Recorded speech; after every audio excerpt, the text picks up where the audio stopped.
Assalamualaikum warahmatullahi wabarakatuh. Perkenalkan, nama saya Adinda Ramadhani. Di sini saya akan menjelaskan materi tentang populasi dan variabel penelitian. Sebelum ke materi, teman-teman tahu gak sih apa yang dimaksud dengan populasi itu? Kalau kalian ingin tahu apa itu populasi, simak video ini. Populasi yaitu suatu wilayah generalisasi yang terdiri dari objek atau subjek di mana mempunyai kualitas dan karakteristik tertentu yang ditetapkan peneliti untuk dipelajari dan selanjutnya akan dirakit suatu kesimpulan.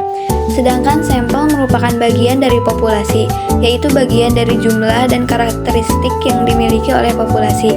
Jika diketahui populasi besar, maka penelitian tidak mungkin mempelajari semua yang ada pada populasi, sehingga dibutuhkan sampel untuk mewakili.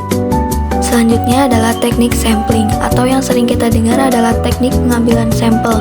Dalam menentukan suatu sampel di penelitian tertentu, ada beberapa teknik sampling yang harus digunakan dan diperhatikan.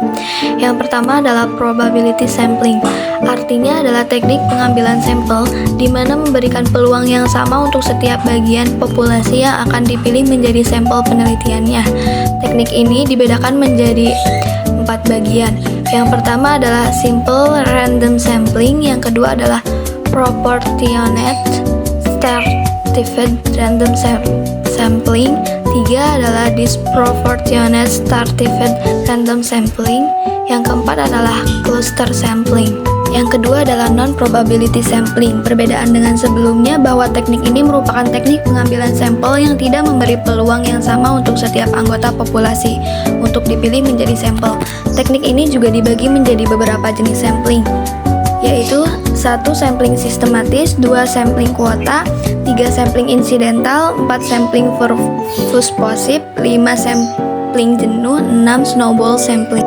Selanjutnya adalah variabel penelitian, adalah segala sesuatu yang berbentuk apa saja yang bisa ditetapkan oleh peneliti untuk bisa dipelajari sehingga memperoleh informasi yang dapat ditarik kesimpulan.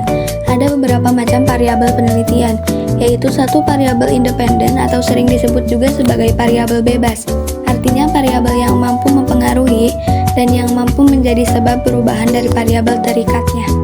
2. Variabel dependent, sering disebut juga sebagai variabel terikat, artinya variabel yang dipengaruhi yang menjadi akibat karena variabel bebasnya.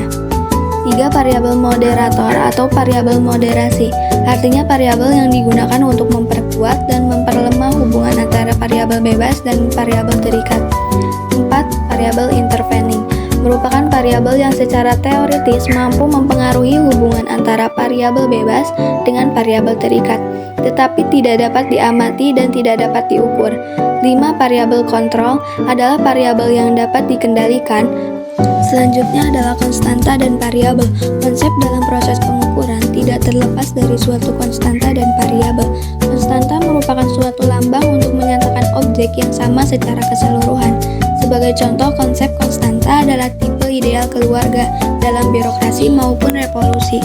Variabel artinya sesuatu yang merupakan unsur dalam menentukan perubahan tertentu. Sebagai contoh, misalnya pengukuran kepadatan penduduk ataupun yang lainnya. Selanjutnya adalah variabel kuantitatif dan kualitatif. Variabel kuantitatif artinya suatu variabel yang hasil dari pengamatan dapat bervariasi dalam hal jumlah. Tentunya dalam melakukan suatu penelitian, yang termasuk dalam variabel kuantitatif adalah angka kelahiran, angka kematian, angka penduduk Indonesia, dan sebagainya. Variabel kualitatif artinya variabel yang hasil pengamatannya bervariasi dalam jenis, bukan jumlah atau tingkatan. Sebagai contoh, variabel cara pengolahan sampah, status perkawinan, jenis agama, dan lain-lain. Lalu yang terakhir adalah variabel diskrit dan kognitu. Variabel diskrit adalah suatu variabel yang bersifat kuantitatif, di mana jumlah nilai atau suatu kategori yang bisa dihitung, dan bentuknya adalah bilangan bulat. Sebagai contoh adalah banyaknya anak dalam satu keluarga. Variabel kognitu artinya suatu variabel yang bersifat kuantitatif, di mana hasil pengamatannya adalah salah satu dari keseluruhan suatu garis interval. Dalam hal ini tidak hanya bilangan bulat tetapi bisa merupakan bilangan pecahan. Sebagai contoh adalah variabel umur yang satuannya bersifat bulan atau tahun.